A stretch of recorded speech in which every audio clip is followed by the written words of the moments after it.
C'est sous l'intolérance et la violence où les discours de haine sont cautionnés par le gouvernement et une communauté LGBT pacifique se voit dépourvue des droits est avilie par la Convention internationale des droits de l'homme.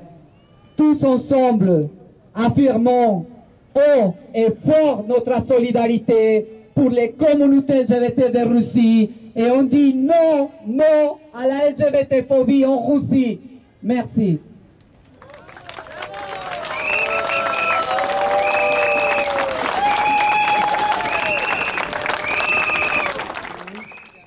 En étant une personne migrante, à mon tour, j'ai été aussi dans la même situation. J'ai été persécutée parce que je suis trans, parce que effectivement, j'ai pas de droits, parce que je suis une personne qui s'est prostituée pendant 20 ans, etc. Donc pour moi aujourd'hui, c'est un moment, je peux le dire, très important de pouvoir être ici, dans ce lieu, en étant une personne qui n'a pas eu de droits, aujourd'hui, faire partie de vous, de la population LGBT en France. Et effectivement, aujourd'hui, je me sens un vrai citoyen, un citoyen du monde, mais un citoyen français aujourd'hui. Et grâce à ce pays qui m'a donné cette possibilité de lutter pour moi, pour les trans, pour vous, pour les LGBT, pour les droits humains. Je veux bien donner la parole à Elisa. C'est sa faute. On est tous ici à cause d'elle. Bonsoir. Tout d'abord, je tiens à vous remercier pour votre solidarité et présence aujourd'hui.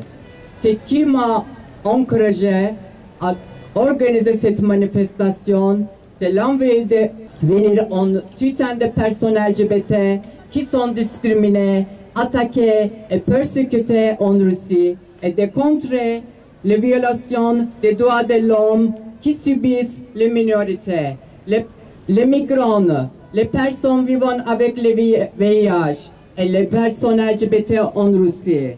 Je comprends ce que nos amis LGBT russes éprouvent, car moi-même, j'ai été persécutée et dû quitter mon pays à cause de mon orientation sexuelle.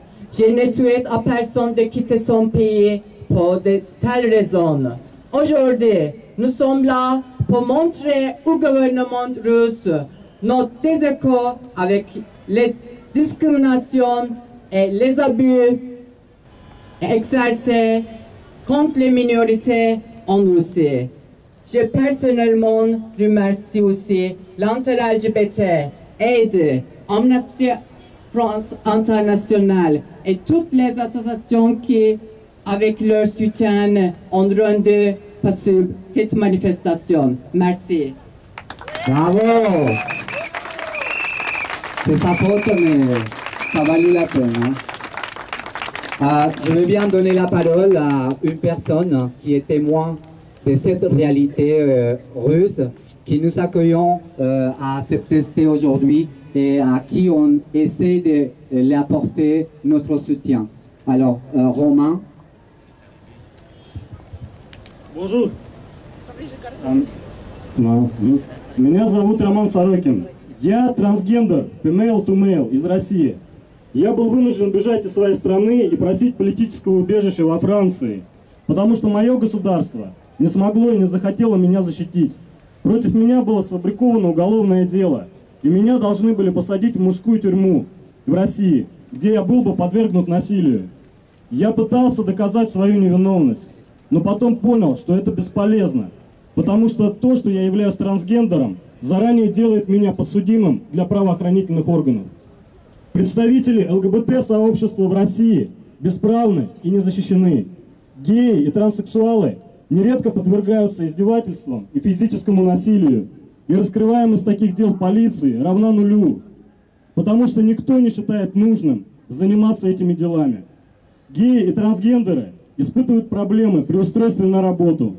Государство в России вместо того, чтобы оказать помощь и поддержку представителям ЛГБТ, издает законы, запрещающие секс-меньшинствам открыто заявлять о себе и своих проблемах. Я нахожусь во Франции всего неделю, но даже за это время я увидел огромную разницу между тем, как живется представителям ЛГБТ здесь, и тем, как они существуют в России. Здесь трансгендеры и геи свободно ходят по улицам и не боятся получить плевок в лицо или быть избитыми. Здесь они получают такую же поддержку государства и защиту полиции, как гетеросексуалы. В России все не так. Мой адвокат и известный правозащитник Евгений Архипов, ныне Мария Баст, заявляет о том, что положение представителей ЛГБТ-сообщества в России сравнимо с положением евреев в гитлеровской Германии. Вместе с тем я хотел бы отметить те проблемы, с которыми столкнулся во Франции. Процедура получения статуса беженца очень длительная, и здесь большие проблемы с жильем. Приехав сюда, я оказался практически на улице и без какой-либо материальной поддержки, так как многие месяцы я не имею права на пособие и не имею права на работу. Первое время здесь приходится практически выживать, так как вы оказываетесь в незнакомой стране, без жилья, без денег и без права заработать эти деньги. Поэтому тем, кто пытается бежать в Россию за каким-то материальным, кто пытается бежать во Францию за каким-то материальным достатком, выдавая себя за гея, могу сказать, что вы будете разочарованы и, скорее всего, вернетесь обратно в Россию. Merci à vous tous. Merci à l'association Acceptes pour les soutiens. Merci à tous les militants russes et à toutes les associations ici présentes.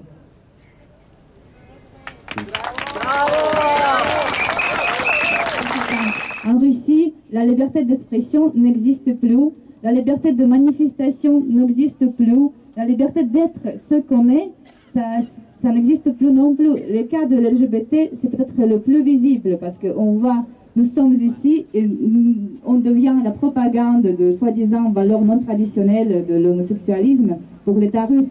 Mais c'est pas normal que les gens peuvent être persécutés pour ceux qui sont, tout simplement. Et on veut dire que c'est pas normal que les gens deviennent prisonniers politiques. C'est pas normal que les gens deviennent réfugiés politiques ici en France ou dans d'autres pays. Et on veut dire que la Russie sera libre parce qu'on veut être ici solidaire avec tous ceux qui sont là-bas en Russie. Et je pense que c'est très important pour montrer à ces gens que nous sommes solidaires. Je propose qu'on crie tous ensemble. La Russie sera libre si ça vous va. Donc, la Russie sera libre. La Russie sera libre. La Russie sera libre. La Russie sera libre. Et j'espère que toutes minorités LGBT, les minorités ethniques, tous ceux qui n'ont pas de droits actuellement en Russie pourront le crier aussi un jour. Et j'espère que c'est un jour qui reviendra très rapidement en Russie comme ça. Merci encore d'être là. Merci Olga, merci. On va donner rapidement la parole à Marie. Marie, du groupe de résistance aux répressions en Russie et de Russie Liberté aussi. Je suis contente de voir que nous sommes aujourd'hui aussi nombreux pour dénoncer les lois ignobles qui sont prises actuellement en Russie, mais il faut savoir que c'est une évolution qui se produit depuis plus de 10 ans. Et c'est logique qu'un pouvoir qui est en lutte contre ses propres citoyens en finisse à prendre comme bouc émissaire des minorités parce qu'il a besoin d'une légitimité qui ne tient pas des urnes. Bonsoir, merci déjà à Acceptes pour avoir permis l'organisation de ce rassemblement. Moi je voudrais juste déjà au départ remercier Constantin et Romain pour leur témoignage qu'ils nous ont livré tout à l'heure et qui doit nous rappeler justement que toute action qu'on construit ici en France pour défendre les droits des LGBT, les droits humains, on doit le construire en lien avec les témoignages qu'on reçoit de Russie, des pays étrangers, et les militants locaux qui sont restés là-bas et qui ont besoin de notre soutien. Et donc c'est vraiment important dans notre mobilisation, que ce soit aujourd'hui, mais même toutes les mobilisations à venir, parce que c'est une mobilisation sur la question internationale qui est forcément de longue haleine et à construire dans la durée, de toujours le faire en lien et en concertation avec les militants locaux. Et donc voilà, moi je voudrais vraiment déjà les remercier pour leur témoignage. En désignant du doigt les minorités, Vladimir Poutine est engagé dans une croisade populiste que que personne en Russie ne semble capable d'arrêter. Aide se devait d'être présent aujourd'hui, à vos côtés, sur l'esplanade des droits de l'homme, afin de crier son indignation et son refus de ces politiques liberticides, réminiscence des heures les plus sombres de notre histoire commune. Alors nous sommes ici, fiers, et nous voulons envoyer un message fort. Activistes russes, vous n'êtes pas seuls. En adoptant cette loi, l'État russe légitime les violences homophobes qui pourraient être commises.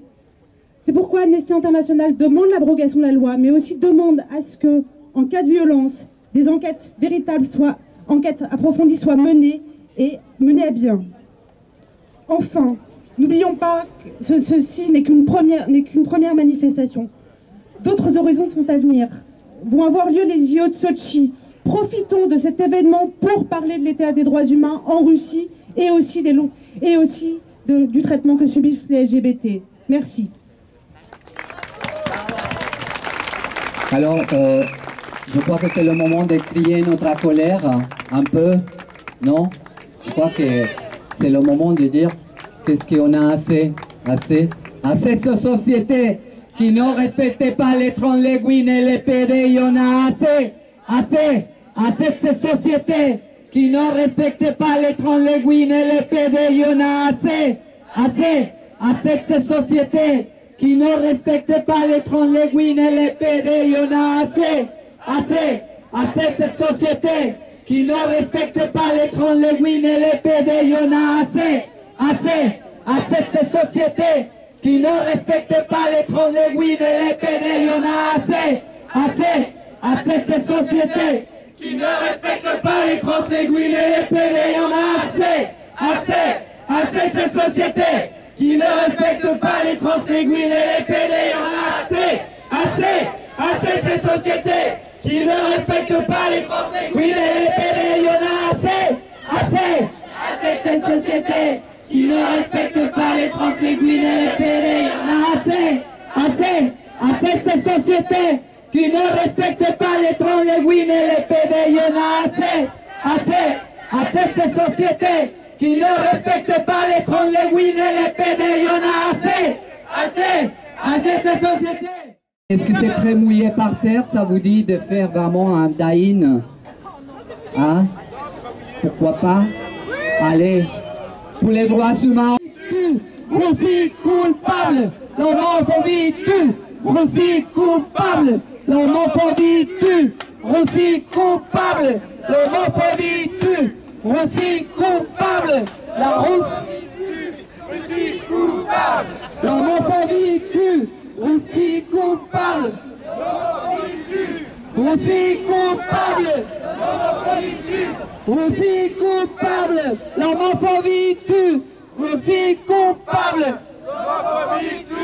Russie coupable, l'homophobie tue, Russie coupable, l'homophobie tue, Russie coupable, l'homophobie tue, Russie coupable.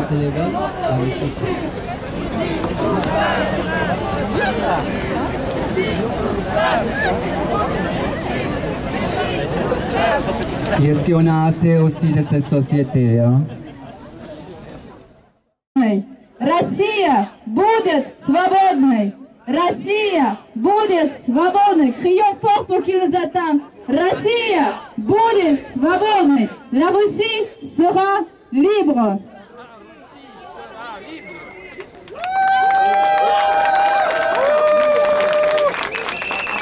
Merci encore d'être là. Merci organisateurs.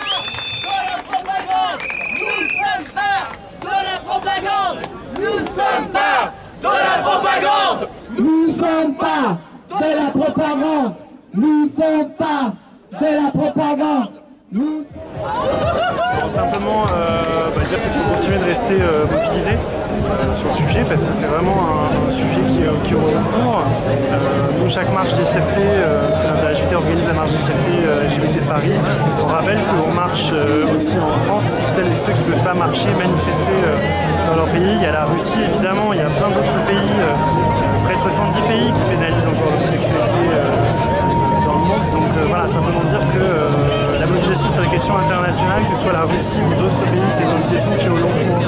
On a besoin de tout à chacun quand il y a des rassemblements de solidarité comme celui-là, quand il y a besoin de soutenir des réfugiés qui viennent en France et qui demandent à être protégés parce qu'ils sont persécutés dans leur pays, quand il y a besoin de signer des pétitions, de mettre la pression sur nos responsables politiques en France et aussi à l'étranger. Donc voilà, ces mobilisations, on ne peut pas uniquement faire ces jours-ci parce qu'il y a eu une actualité sur la Russie et un buzz ces quelques jours, mais vraiment maintenir sur la durée. C'est un combat tous les jours, un combat au long cours qui ne demande pas forcément beaucoup de temps et on a besoin de chacun de nous.